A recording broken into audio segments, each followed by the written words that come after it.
তেল বাঁচাতে চার চাকায় নয় দু চাকায় এলেন বিধানসভায় বিজেপি বিধায়ক, শ্যামপুকুরের বিধায়ক পূর্ণিমা চক্রবর্তী।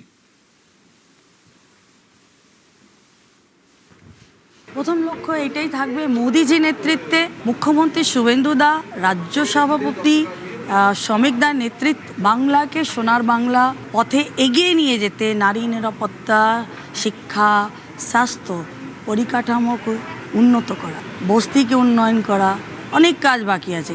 নির্বাচনে জেতার পরে, ভোটে জেতার পরে মিঠুনদার সঙ্গে কথা হয়েছে? হ্যাঁ, আশীর্বাদ নিয়েছি।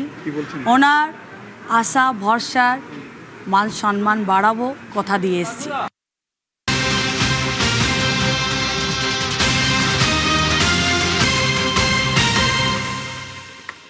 বিস্ফোরক কুণাল ঘোষ, সোশ্যাল মিডিয়ায় তোপ কুণাল ঘোষের। দলের নেতাদের তোপ দাগলেন কুণাল ঘোষ। শপথের পরেই এক্স হ্যান্ডেলে পোস্ট এবং সেই সোশ্যাল মিডিয়ায় পোস্ট করে বিস্ফোরক কুণাল ঘোষ, তাপস রায়, সজল ঘোষদের দল ছাড়তে বাধ্য করা হয়েছিল। কথা বলবো প্রতিনিধি আবিরের সঙ্গে। আর কি লিখলেন, কি বলছেন? তুমি জানো যে দীর্ঘদিন ধরেই উত্তর কলকাতাতে তৃণমূল কংগ্রেসের যে গোষ্ঠীদ্বন্দ্ব তা নিয়ে বারবার ধরে চর্চা হয়েছে এবং বিভিন্ন সময় দাঁড়িয়ে উত্তর কলকাতার সাংসদ সুদীপ বন্দ্যোপাধ্যায় তার ভূমিকা নিয়ে বিভিন্ন সময় উত্তর কলকাতার বিভিন্ন নেতারা তারা সরব হয়েছেন, তারা তোপ দেখেছেন।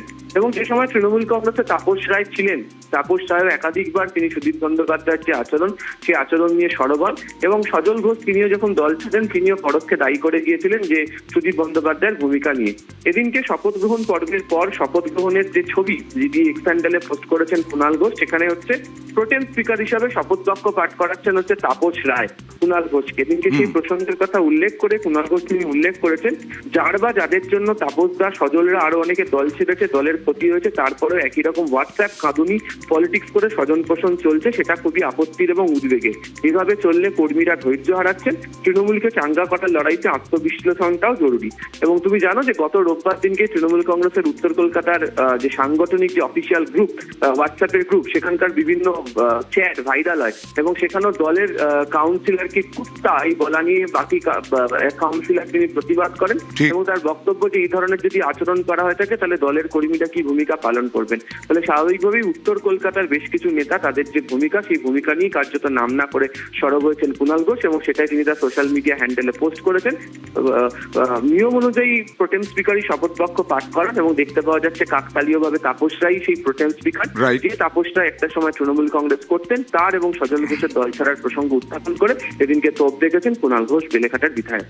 দেখা যাক কুণাল ঘোষ পরবর্তী সময়ে আর কি বলেন এবং দল কিভাবে দেখে এটাকে।